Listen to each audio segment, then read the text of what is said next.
Hello again. I'm Stephen Jerome. Welcome to my garden once again, too. I'm going to continue reading from my third novel, The London Year. This is part 94. We're back at Harrods now. Amidst the late summer crush, one early afternoon, I heard loud voices coming from the perfumery. Not shouting, but raised and insistent announcements. Then Harrods uniformed security personnel and some stealth plain-clothes ones I recognized came quickly through the food halls in a wave. "Please move to the exit immediately," they cried. They were directing people toward the produce hall, which I knew was the nearest way out through the loading dock. You could tell from their faces that this was not a drill.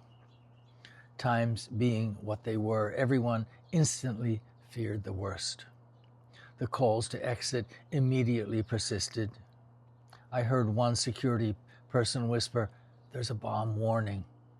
My stomach turned. It wasn't unexpected. The IRA had probably never not had Harrods in their sights.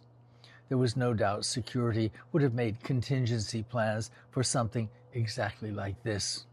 Now, the worst was actually happening. I was at the cash register when the moment turned serious. I was about to give change to a well-dressed Italian man, but he turned and immediately followed security's directions, heading for the nearest exit. I ran after him, pressing the change from his purchase into his hand. He looked up with a quick smile, appreciative but ironic.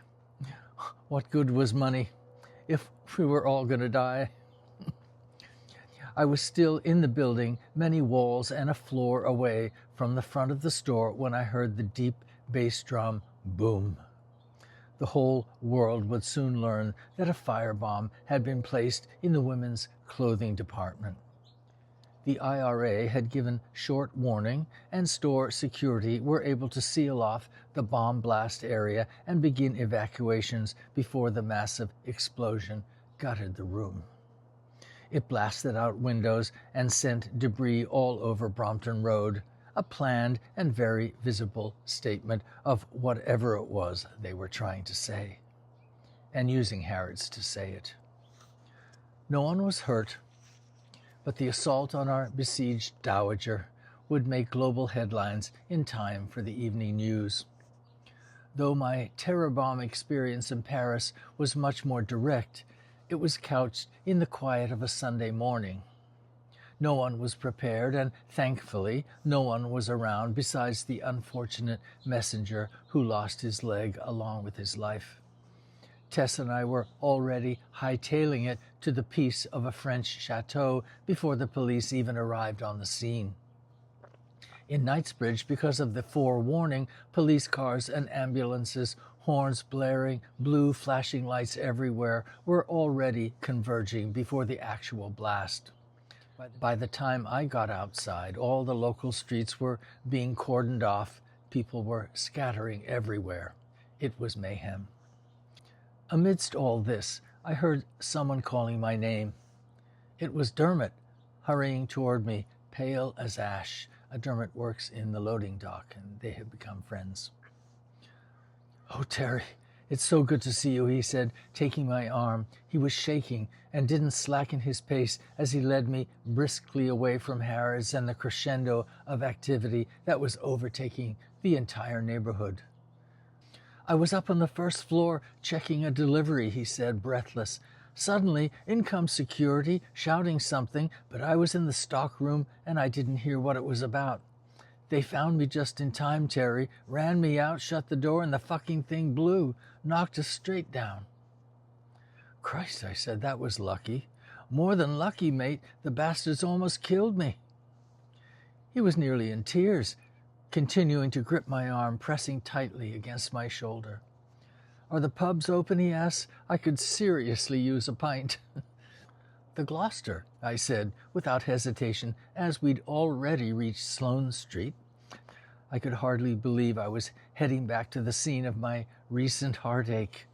Then things turned doubly strange when, With shattered nerves and a pint of beer in him, Dermot poured his heart out, confessing his lack of courage for not being more friendly on the loading dock, not following up on everything he'd felt for me. "I think I'm in love with you," he said. Oh no, I had no idea. Dermot told me that he'd never been with a man. He wasn't even positive I was gay, but he did know that I was the right guy to come out to. I chose to take that as a compliment. I chose not to say that if all this had happened 6 months ago, we might have had an entirely different story to tell. That's what the shy looks had been about, his coy friendliness.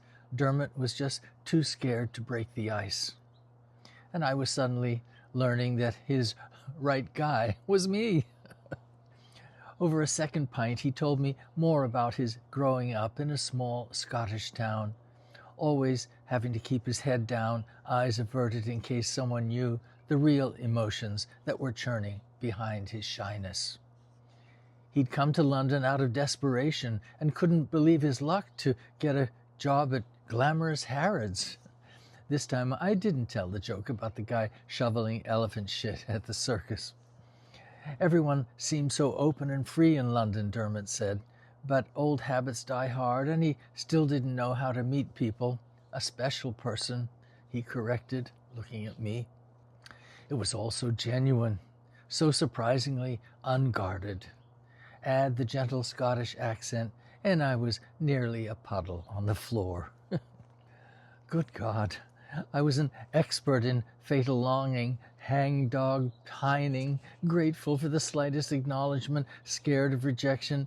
Now, after looking death in the face, I guess Dermot thought he had nothing to lose. I was getting the whole damn burst of his pent-up feelings. I hardly knew how to respond. On one hand, his vulnerability was giving me an erection. His dark brown eyes were as plaintive as any heart-sick boy's could be. It was all I could do not to wrap him in my arms and comfort him. But how could I say his timing was atrocious? Or mention the double irony that only a fortnight ago at this very table it was me pouring my guts out in the face of my own true love that was never going to be. I realized that Timothy, even sweet Dermot, were like intoxicating scents one passed as through a cloud, engulfing but ephemeral, the stuff of poetry, not novels. I was saved from the urge to make my own confessions when the barman called, "Drink up time." So we made our slow, slightly intoxicated way back to Harrods. They'd closed the store, but the employee entrance was open with extra guards double-checking everyone, for whatever good that did now. We went back to our respective departments to wait out the day, tidy up, tell tales about our brushes with death. But this was nothing, I said. In Paris, I'd been thrown out of bed, saw a guy's whole leg lying in the street. And as I had with Tess, we wondered about the tense and violent state of things. Every country seemed to be a target of one fanatical group or another. None of us imagined a world becoming less prone to violence. Peace was just a dream some of us had. I called Tess when I got home. She said she tried to reach me at Harrods, but the lines were completely tied up, no surprise. The whole terrible business had brought back the frayed truths of our Paris experience.